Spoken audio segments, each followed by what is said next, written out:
the absolute worst foods for fat loss. Sean here from Fit Fusion Brotherhood. I owned a gym for 10 years. I've coached thousands of clients, and we all know the number one reason why people struggle to lose body fat is because they struggle with their nutrition. And this video, I didn't necessarily want to talk about the obvious foods. I'm not going to talk about pizza and burgers and fries and stuff like that because everyone knows that. The most dangerous foods when it comes to sabotaging fat loss are the ones that you think are good or really healthy. And we always like to say there's a difference between eating healthy versus eating right.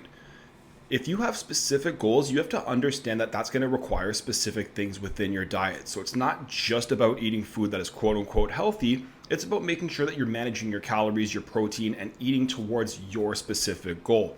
So these things are going to sound a little bit crazy because they're what we associate as being super healthy, but I'm going to provide a reason and reasons as to why they can become so problematic when it comes to fat loss. Because like I said, ultimately the worst thing that you can do is feel like you're doing everything properly, not get results, and then get super frustrated. Maybe you're blaming your metabolism, you're blaming your genetics, but what's actually happening is you're eating healthy, but you're eating things that are much higher in calories than you might think. So I have two major foods here, and I'm going to break them down into why they're so potentially dangerous when it comes to fat loss and why most people have no idea why that's costing them.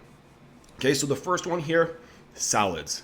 Again, it's going to sound crazy, right? Salads are probably the healthiest things that you can think of, and they are very good for you, and they're naturally very low calorie. But the way most of us eat salad these days is anything but. Okay, so if you think of salads in its simplest form, which is just a mixture of vegetables, they're going to be super low calories and they're going to be super high in nutrition. This is not a problem. Okay, so if you're making salads in this way, you're totally fine. Even if you make it in other ways, as long as you're tracking and aware of what you're doing, you're probably fine. But most people don't. Okay, so if you're gonna go to a restaurant and check out the menu, a lot of the times now, especially if you're in Canada, you'll see the menu has to list your calories and tell you how many calories are in each meal.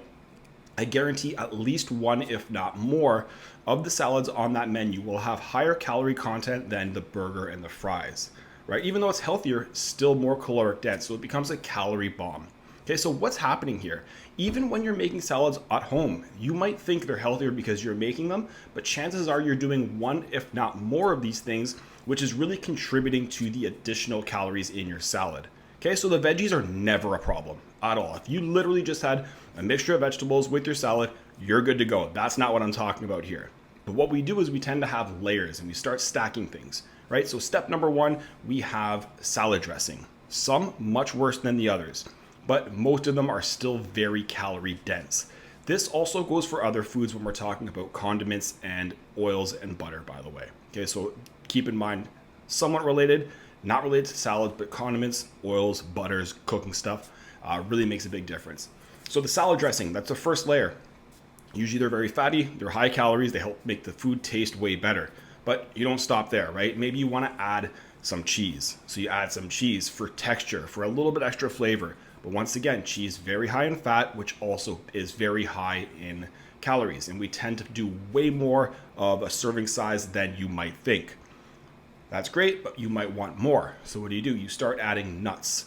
And nuts, although healthy, are some of the highest calorie foods out there. Okay, in my opinion, that's one of the biggest mistakes people make when they're trying to cut fat is they see healthy nuts as like this healthy snack, which it is, and they see nuts as like a high protein source, which it's not. Okay, so it has protein, but relative to the calories, it's very low, and much to a bigger degree, peanut butter as well. Okay, so now you have your salad dressing, you have your cheese, you have your nuts, you have a ton of calories in there, just pure fat, right? Healthy fats, but pure fat. And then you want to add some protein. Again, very healthy. I would never say don't add protein. Definitely do that. But the salad itself, which may have like 100 calories, suddenly becomes 1,200 calories because you're adding all of these things. Okay, so understanding why certain things can creep up like that is going to help you be able to navigate maybe why you're really struggling to lose fat. So the first one that I really wanted to talk about is salads because we associate it as something that is just like universally healthy, universally good for fat loss, but context matters. The second one here would be either smoothies or protein shakes.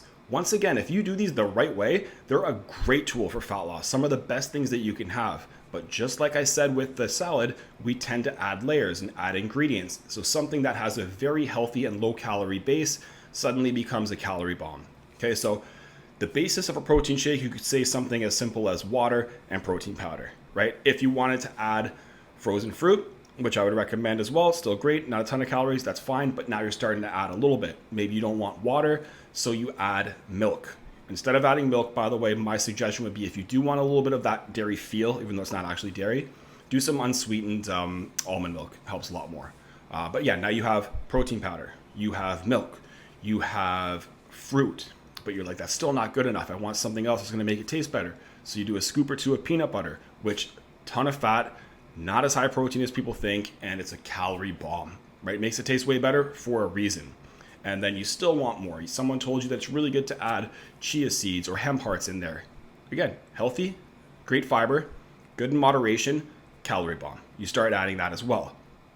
And then what ends up happening is this normally 150, 200 calorie protein shake that would just be protein and water turns into 1,000 calorie drink, basically like a milkshake. So it's important to understand why this is happening. One of my best tricks when it comes to protein shakes and smoothies to make things taste great without adding a ton of calories is to add packets of like stevia. So it naturally really sweetens up. That way you don't have to add a ton of additional ingredients. And full disclosure, what I do for my protein shakes, I just do unsweetened almond milk, I do frozen fruit, and then I do protein powder, and that's it. Anytime you start adding on top of that, then it starts to get really, really high calorie. But like I said with the salad, as long as you're planning, maybe tracking, aware of the calories that you're adding, then you can make sure you're falling off track, or you're keeping on track, not falling off track. Okay, so those are the two biggest ones that everyone associates as being healthy and great for fat loss. But if you keep layering all these ingredients that are typically high fat and typically high calories, it makes it very difficult to lose fat, and it also makes it very frustrating because you feel like you're doing all the right things. So context matters, guys. Make sure you're very aware of these things. I'm not saying you should avoid them at all. I think they're both two of the best tools what you can do when it comes to fat loss, but you have to be aware. Okay, guys, so hopefully you enjoy videos like this. If you do us a huge favor, like, comment, and subscribe. I'll see you in the next one.